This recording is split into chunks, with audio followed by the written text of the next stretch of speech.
नमस्कार। आज के इस वीडियो में हम ये जानेंगे कि जब भी किसी व्यक्ति के खिलाफ कोई एफआईआर दर्ज होती है और ऐसी एफआईआर के दर्ज होने के बाद पुलिस अधिकारी द्वारा उस व्यक्ति को गिरफ्तार कर लिया जाता है या फिर ऐसा अभियुक्त कोर्ट के समक्ष स्वयं उपस्थित होकर अपनी गिरफ्तारी दे देता है, यानी अपने आप को कोर्ट के समक्ष सरेंडर कर देता है, तो ऐसी दशा में उस व्यक्ति की जमानत के लिए आवेदन कोर्ट के समक्ष कब तक पेश कर देना चाहिए। आज के इस वीडियो में इस विषय पर विस्तार से जानने का हम प्रयास करेंगे। तब तक मेरे साथ बने रहे और यदि आप इस चैनल पर नए हैं और आपने अभी तक इस चैनल को सब्सक्राइब नहीं किया है तो चैनल को सब्सक्राइब करें और साथ ही बेल आइकन भी अवश्य दबाएं ताकि आपको मिलती रहे मेरे प्रत्येक वीडियो की जानकारी। देखिए, जैसे ही एफआईआर दर्ज होती है पुलिस अधिकारी उस मामले में इन्वेस्टिगेशन स्टार्ट करता है और इन्वेस्टिगेशन स्टार्ट करने के बाद पुलिस अधिकारी ये पाता है कि ये जो एफआईआर दर्ज करवाई गई है, ये जिन तथ्यों के आधार पर एफआईआर दर्ज हुई है वे तथ्य वाकई में सत्य हैं और यानी सही है। पुलिस अधिकारी को यह विश्वास करने का कारण है और उसके आधार पर आपको गिरफ्तार कर लिया गया है।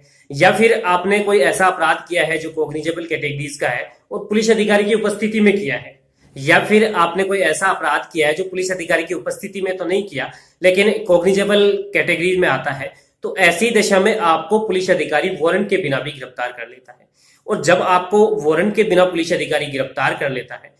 और यदि आपको जिस किसी संज्ञेय अपराध के संबंध में गिरफ्तार किया गया है ऐसा अपराध बेलेबल ऑफेंस है यानी जमानती अपराध है, तो ऐसी दशा में आपको थाने से जमानत प्राप्त करने का अधिकार प्राप्त हो जाता है। और यदि आप बंद पत्र पेश कर देते हैं तो ऐसी दशा में आप जेल से ही जमानत पर छूट जाते हैं। लेकिन यदि आपको गैर जमानती अपराध में पुलिस द्वारा गिरफ्तार किया गया है तो ऐसी दशा में आपको जेल से छूटने का कोई अधिकार नहीं होता। तो आपको जैसे ही कोर्ट के समक्ष पेश किया जाता है और उसके बाद कोर्ट के पास आपके संबंध में दो ऑप्शन होते हैं, यानी एक आपको जुडिशियल कस्टडी में भेज सकता है और एक दूसरा आपको पीसी यानी पुलिस कस्टडी में भेज सकता है। यदि मामले में इन्वेस्टिगेशन नहीं हुआ है या पुलिस को आपके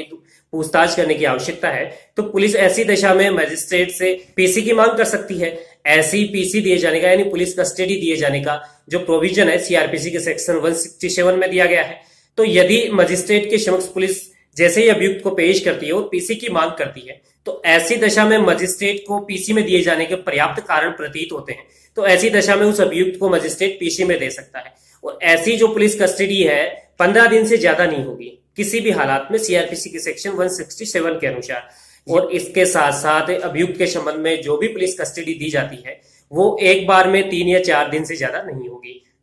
हालांकि मजिस्ट्रेट को कोई कारण प्रतीत नहीं होता है पुलिस कस्टडी में दिए जाने का, तो ऐसी दशा में मजिस्ट्रेट पुलिस कस्टडी में दिए जाने से इनकार भी कर सकता है। और जैसे ही मजिस्ट्रेट पुलिस कस्टडी में दिए जाने से इनकार कर देता है ऐसी दशा में मजिस्ट्रेट उस अभियुक्त को जुडिशियल कस्टडी यानी जेल में भेजे जाने का ऑर्डर करता है। तो जैसे ही मजिस्ट्रेट किसी अभियुक्त के संबंध में जेल में भेजे जाने यानी जुडिशियल कस्टडी में भेजे जाने के ऑर्डर करता है तो आप उस समय बेल एप्लीकेशन लगा सकते हैं। और जब पुलिस किसी अभियुक्त को गिरफ्तार करती है तो ऐसी दशा में उस अभियुक्त को 24 घंटे के अंदर अंदर अपने निकटवर्ती मजिस्ट्रेट के समक्ष पेश करना होता है। तो जब किसी अभियुक्त को सुबह के समय गिरफ्तार किया गया है तो ऐसी दशा में उसी दिन कोर्ट के समक्ष पेश कर दिया जाता है। और जहां किसी अभियुक्त को शाम के समय गिरफ्तार किया गया है तो ऐसी दशा में उस अभियुक्त को दूसरे दिन सुबह के समय ही कोर्ट में पेश कर दिया जाता है। और जब आप बेल एप्लीकेशन मजिस्ट्रेट के समक्ष लगाते हैं तो ऐसी दशा में जब कोई गंभीर अपराध हो जैसे हत्या हुई या फिर कोई डकैती हुआ या फिर लूट हुआ तो ऐसी दशा में आपके द्वारा जो भी बेल एप्लीकेशन लगाई गई है उसका मजिस्ट्रेट के द्वारा खारिज किया जाना निश्चित है, क्योंकि गंभीर अपराधों में अक्सर मजिस्ट्रेट ऐसी बेल एप्लीकेशन को हमेशा खारिज कर देते हैं। तो जैसे ही मजिस्ट्रेट बेल एप्लीकेशन को खारिज किए जाने के आदेश करते हैं तो ऐसी दशा में उस व्यक्ति को जुडिशियल कस्टडी में भेज दिया जाता है। और जैसे ही आपको आपकी बेल एप्लीकेशन के खारिज किए जाने के आदेश प्राप्त होते हैं तो आप तुरंत बाद ही मजिस्ट्रेट के आदेश की अपील जिला एवं सत्र न्यायालय में कर सकते हैं। और जिला एवं सत्र न्यायालय में भी यदि आपके आवेदन को खारिज कर दिया जाता है तो ऐसी दशा में हाई कोर्ट में भी आप बेल एप्लीकेशन का आवेदन पेश कर सकते हैं। तो आज के इस वीडियो के माध्यम से हमने ये जाना कि जब भी किसी व्यक्ति को गिरफ्तार किया जाता है तो ऐसी दशा में यदि उस व्यक्ति के गिरफ्तारी करने के बाद उसे कोर्ट में पेश किया जाता है और कोर्ट के द्वारा उसे जुडिशियल कस्टडी में दिए जाने के ऑर्डर किए जाते हैं तो ऐसी दशा में ही बेल एप्लीकेशन का आवेदन किया जा सकता है। यदि मजिस्ट्रेट के द्वारा अभियुक्त को पीसी में यानी पुलिस कस्टडी में दिए जाने के आदेश दिए जाते हैं तो ऐसी दशा में बेल एप्लीकेशन के लिए आवेदन नहीं किया जा सकता है।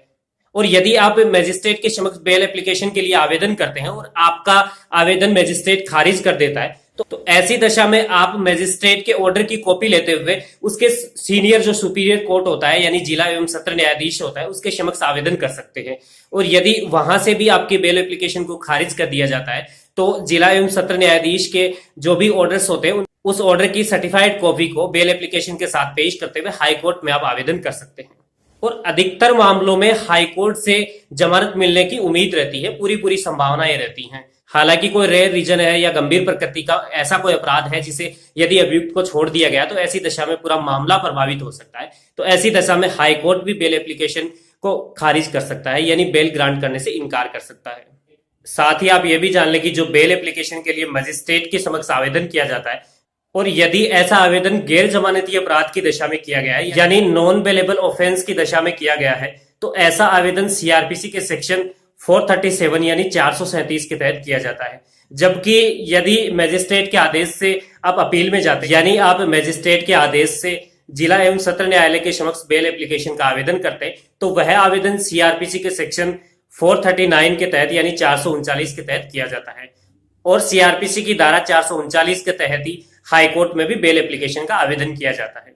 उम्मीद करता हूं आज का ये वीडियो आपको पसंद आया होगा और आपको कानून के प्रति जागरूक करने में सहायक रहा होगा। इस वीडियो को ऐसे लोगों तक भी फैलाएं जिन्हें कानून की जानकारी की आवश्यकता है। धन्यवाद।